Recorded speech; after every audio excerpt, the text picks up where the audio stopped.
মধ্যপ্রাচ্যের উত্তেজনার মাঝে বড় ধরনের কূটনৈতিক অগ্রগতির খবর পাওয়া যাচ্ছে। লেবাননে 10 দিনের একটি সাময়িক যুদ্ধবিরতি শুরু হয়েছে এবং একই সাথে মার্কিন প্রেসিডেন্ট ডোনাল্ড ট্রাম্প জানিয়েছেন ইরানের সাথে একটি চূড়ান্ত শান্তি চুক্তির খুব কাছাকাছি পৌঁছেছে ওয়াশিংটন। মার্কিন পররাষ্ট্র দপ্তর নিশ্চিত করেছে যে ইসরায়েল ও লেবাননের মধ্যে একটি স্থায়ী নিরাপত্তা ও শান্তি চুক্তির লক্ষ্যেই এই 10 দিনের যুদ্ধবিরতি ঘোষণা করা হয়েছে।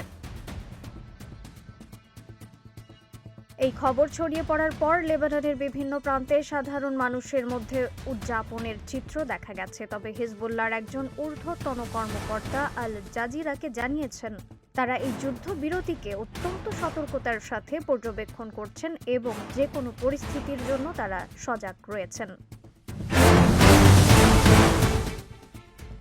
এদিকে ইরান যুদ্ধের সমাপ্তি নিয়ে আশাবাদী বার্তা দিয়েছেন মার্কিন প্রেসিডেন্ট ডোনাল্ড ট্রাম্প। তিনি জানিয়েছেন তেহরানের সাথে একটি বড় ধরনের সমঝোতা এখন প্রায় চূড়ান্ত। সবকিছু ঠিক থাকলে চলতি সপ্তাহের শেষ নাগাদ পাকিস্তানের রাজধানী ইসলামাবাদে দুই দেশের প্রতিনিধিরা আবারও আলোচনার টেবিলে বসতে পারেন। ইরানের পররাষ্ট্র মন্ত্রণালয় লেবাননে হওয়া এই যুদ্ধবিরতিকে স্বাগত জানিয়েছেন। তারা বলছেন এটা শুধু লেবাননের জন্যই নয়, বরং পুরো অঞ্চলের সংঘাত কমানোর জন্য যুক্তরাষ্ট্রের সাথে যে বড় ধরনের আলোচনা চলছে তারই একটি অংশ। তবে যুদ্ধবিরতি কার্যকর হওয়ার ঠিক কয়েক ঘন্টা আগেও দক্ষিণ লেবাননে ইসরায়েলি বাহিনীর ভয়াবহ হামলা অব্যাহত ছিল।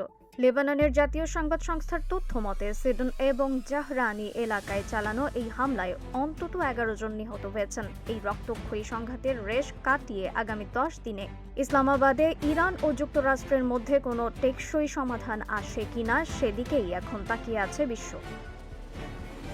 যদি ইসলামাবাদে বৈঠক সফল হয় এবং লেবাননে স্থায়ী শান্তি প্রতিষ্ঠিত হয়, তবে এটি হবে বর্তমান প্রশাসনের জন্য সবচেয়ে বড় কূটনৈতিক বিজয়।